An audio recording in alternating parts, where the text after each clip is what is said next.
नमस्कार. रोकठोक महाराष्ट्रामध्ये आपलं स्वागत आहे. आज आपण चर्चा करणार आहोत पुणे महानगरपालिकेत येणाऱ्या ज्या निवडणुका आहेत, पुणे महानगरपालिका असेल, पिंपरी असेल, म्हणजे पूर्ण पुणे शहरात ज्या निवडणुका येत आहेत त्या निवडणुकीच्या अनुषंगानं. कारण पिंपरी चिंचवडमध्ये राष्ट्रवादी भाजप एकत्र निवडणूक लढवणार आहे का नाही यावरती चर्चा होती. तर याच्यामध्ये तिथं दोन्ही स्वतंत्र निवडणूक लढवणार आहे आणि तोच पॅटर्न पूर्ण पुणे शहरात राबवला जाईल का? सगळे पक्ष स्वतंत्र निवडणूक लढवतील का? कारण त्यांच्या त्यांच्या पक्षाच्या कार्यकर्त्यांना संधी मिळाली पाहिजे, पक्षाचे कार्यकर्ते टिकले पाहिजेत आणि पक्षाचं चिन्ह मतदारांपर्यंत जायला पाहिजे. यासाठी हा टास्क होईल का?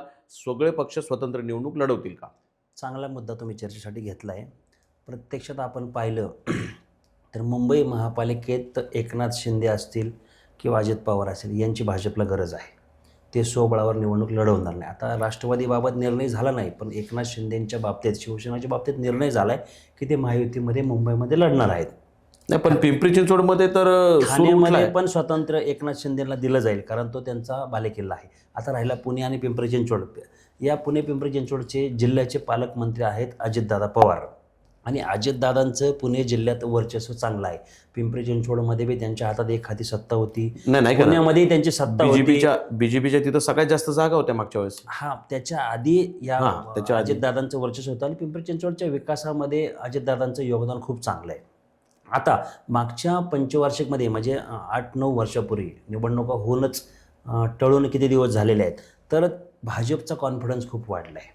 ग्रामपंचायतपासून आज केंद्रापर्यंत त्यांची सत्ता आहे आणि त्यांच्याकडं आत्ता तुम्ही पाहिलं असेल की उमेदवारी अर्ज घेण्यासाठी 2000हून अधिक लोक, म्हणजे इच्छुक उमेदवार, त्याच्यामध्ये राष्ट्रवादी शरद पवारांच्या पक्षाचेही काही कार्यकर्ते आहेत, काँग्रेसचेही काही कार्यकर्ते आहेत, त्यांनी उमेदवारी अर्ज नेलेला आहे.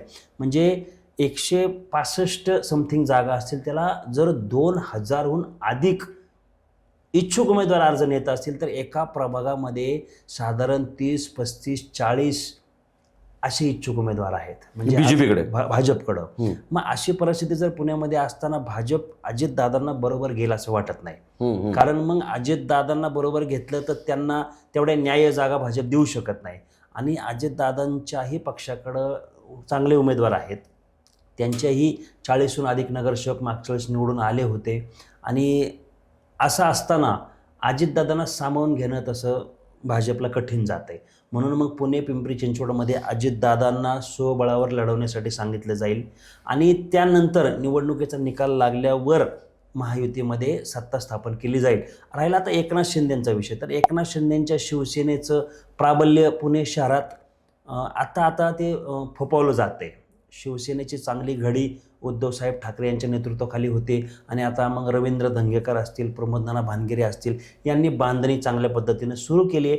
त्यामुळं त्यांनाही निर्णायक जागा या निवडणुकीत पाहिजे, कारण अनेक इच्छुकांना शब्द शहर प्रमुख असतील, महानगर प्रमुख असतील, यांनी किंवा एकनाथ शिंदे साहेबांनी दिलेला आहे आणि त्यांना सामावून घेताना चांगल्या जर जागा त्यांना मिळाल्या आणि जर कार्यकर्त्यांना सामावून घेता येत असतील तर मग एकनाथ शिंदे साहेब शिवसेना भाजपबरोबर जाईल अशी जास्त दाट शक्यता आहे.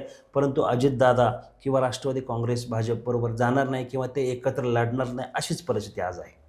तर मला तुम्हाला काय वाटतं की बाबा की पुणे महानगरपालिकेच्या ज्या येणाऱ्या निवडणुका आहेत त्याच्यामध्ये सगळ्या पक्षांच्या कार्यकर्त्यांना संधी मिळेल का समान, किंवा आता युती झाल्यानंतर कटतटीचं राजकारण होईल, फोटाफोटी होईल? कारण अनेक जणांच्या उमेदवारांच्या तर चर्चा अशी आहे, मला जर बीजेपीने तिकीट नाही दिलं तर मी पवारसाहेबांच्या पक्षात जाणार, मला बीजेपीने नाही तिकीट दिलं की मी उद्धव ठाकरेंकडे जाणार, मी एकनाथ शिंदेंकडे जाणार. आता प्रत्येक पक्षाला 2-2 ऑप्शन आहेत, जरी ते किती काही म्हटलं. आणि राजकारणात आता काय निष्ठा कुठं काय राहिलेली काही प्रकार दिसत नाही, नेतेच पाळत नाही, कार्यकर्त्यांनी का पाळावे? त्यामुळे कोणी निष्ठा पाळतचा प्रश्न राहिला नाही. दुसरी गोष्ट, जे ते स्वतःच्या संधीसाठी की बाबा मला परत संधी मिळेल की नाही, माझा वयाचा मर्यादा संपून जाईल, त्याच्यानंतर मी नगरसेवक होईल, राजकीय करिअर पण वाचवायचं, ह्याच गोष्टीसाठी आता मात्र पक्षांची मोठी ससेहोलपट होणार आहे. कारण पक्षांना त्यांचे पदाधिकारी, पक्षाचे कार्यकर्ते जपणंही तितकंच महत्त्वाचं आहे. यासाठी तुम्हाला काय वाटतं काय? आता काय झालंय, मी पहिल्यांदा सांगितलं की भाजपमध्ये 2000हून अधिक इच्छुक आहेत. बरोबर. 2000 लोकांना भाजप उमेदवार देणार आहे का? नाही. असं आपण घडीवर धरू की 2000मध्ये 500 सक्षम लोक आहेत की ज्यांनी पक्षाकडे उमेदवारी मागितली. 500मध्ये पण किती लोकांना उमेदवार दिले जाणार आहे?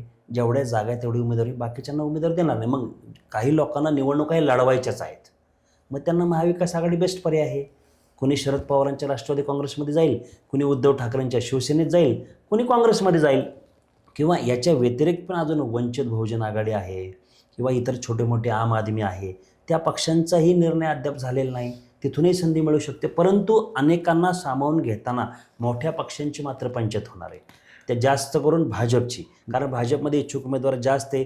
मग त्याच्यामध्ये बंडखोरी होणार का, दुसऱ्या पक्षात ते कार्यकर्ते जाणार का, हे पण येणारा काळ मला ठरवणार असं आहे. वाटतं येणाऱ्या काळात आहे ना, की जे मोठे पक्ष आहेत, भारतीय जनता पार्टीसारखे जे मोठे पक्ष आहेत, या पक्षांचा एक रेटा चाललेला दिसतोय की हे छोटे पक्ष किंवा अपक्ष किंवा हे छोट्या काही स्थानिक स्वराज्य संस्थेला लढणारे छोटे छोटे पक्ष असतील ना, अपक्ष, हे सगळे संपवायचे. हे तुम्हाला तथ्य वाटतं का याच्यात? असं म्हणता येणार नाही. आणि कोणताही पक्ष संपत नसतो. राज्याच्या राजकारणातही आपण पाहिलं तरी शिवसेना, उद्धव ठाकरे यांचं अस्तित्व चांगलं आहे, शरद पवारांच्या पक्षाचं अस्तित्व, कोणताही पक्ष संपत नाही. परंतु परिस्थिती बदलल्यानंतर जेव्हा सत्ता येते तेव्हा सत्तेकडे गर्दी होते. आज भाजप सत्तेमध्ये आहे किंवा एकनाथ शिंदे यांची शिवसेना सत्तेमध्ये आहे, अजित पवारही आता मागून सत्तेमध्ये गेलेले आहेत. त्यामुळे यांच्या कार्यकर्त्यांना चांगले दिवस आहेत. मग महाविकास आघाडीतील घटक पक्षांना आज सत्ता नाही, त्यामुळे थोडीशी त्या कार्यकर्त्यांची पंचायत झाली असली तरी जेव्हा उमेदवारी डावलली जाईल तेव्हा मात्र या महाविकास आघाडीतील पक्षांना देखील महत्त्व येणार आहे आणि त्यांनाही चांगले सक्षम उमेदवार मिळणार आहे. त्यामुळे त्यांना दुर्लक्षित करून चालणार नाही. राहिला भाजपचा प्रश्न, तर पुण्यामध्ये भाजपचं वर्चस्व आहेच, कारण केंद्रीय राज्यमंत्री मुरली मोहोळ हे भाजपचे आहेत. आता माधुरीताई मिसाळ देखील भाजपमध्ये राज्य सरकारमध्ये मंत्री आहेत. चंद्रकांत दादा पाटील देखील कॅबिनेट मंत्री आहेत. म्हणजे या पुण्यात 3 मंत्री आहेत.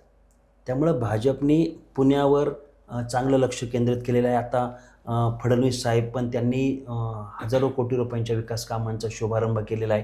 त्यामुळं भाजप पुण्याबाबतीत फार अनुकूल आहे आणि संपूर्ण ताकद त्यांची चांगली बांधणी या निवडणुकीच्या निमित्ताने झालेली आहे असं मला म्हणता येईल.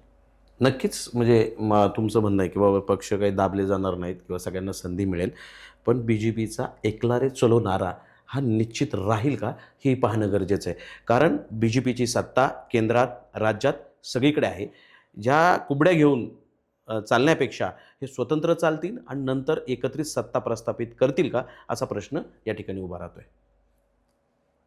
तसंच होणार आहे की महायुतीमध्ये एकनाथ शिंदे साहेब आणि भाजप एकत्र लढतील अशी जास्त शक्यता आहे. जर त्यांना समाधानकारक जागा नाही मिळाली तर काही ठिकाणी खेळीमेळीच्या वातावरणात लढती होतील. परंतु अजित पवार स्वतंत्र लढतील, कारण त्यांच्याकडेही कार्यकर्ते आहेत, त्यांचाही पक्ष फुटण्याचा धोका आहे, त्यांचे कार्यकर्ते सोडून जाण्याचा धोका आहे. त्यामुळे ते स्वतंत्र लढतील आणि त्यानंतर हे तिघं राज्यात एकत्र आल्यामुळं पुन्हा महापालिकांमध्ये एकत्र येऊन सत्ता स्थापन करण्याचा प्रयत्न करतील. पण या सगळ्या गोष्टी घडामोडी पाहताना पुण्याचे जे प्रश्न आहेत याच्यावर एक आपल्याला सविस्तर चर्चा करावी लागेल, कारण पुण्यामध्ये खूप नागरी प्रश्न वाढलेले आहेत आणि जेही आता सत्तेत येतील त्यांच्यापुढं हे फार मोठा प्रश्न आहे की हे प्रश्न सोडवायचे कसे, त्याच्यावर काय उपाययोजना करायच्या, याबाबतही चांगल्या पद्धतीने अभ्यास करण्याची गरज आहे. कारण अलीकडे तर निवडणुकीमध्ये मुख्य प्रश्नांकडे काही लक्ष दिलं जातच नाही असं मला वाटतं. कारण पहिला प्रश्न आहे वाहतूक, जो नव्याने इतका वाढत चालला आहे आणि त्याला काही उपाययोजना पर्याय राहिलेलेच नाही, कारण रस्ते लहान होत चाललेले आहेत. त्याचबरोबर आहे पाणी प्रश्न, लोकसंख्या वाढत चालली आहे, पण पाण्याचा प्रश्न तेवढ्या गरजेचं आपल्याला एक करावी लागेल, त्याची चर्चा चर्चा करावी लागेल. कारण तो खूप गंभीर आणि मोठा प्रश्न आहे. आज आपण याच्यावर चर्चा करूया की महायुती होणार की नाही, तर प्रत्यक्षात महायुती होणार नाही अशीच परिस्थिती आहे आणि निवडणुकांमध्ये जे सोयीचं राजकारण म्हणतात त्या पद्धतीनं भाजप, शिवसेना आणि अजितदादांचा राष्ट्रवादी काँग्रेस करेल ही मात्र दाट शक्यता आहे. निश्चित येणाऱ्या निवडणुकीत आपण पाहूयाच की बाबा कोण एकत्र लढतंय, कोण वेगळं लढतंय आणि कोण सत्ता प्रस्थापित करतंय. आपण इथंच थांबूया. धन्यवाद. धन्यवाद. रोकठोक महाराष्ट्राला सबस्क्राईब करा आणि बेल आयकॉनवर क्लिक करायला विसरू नका.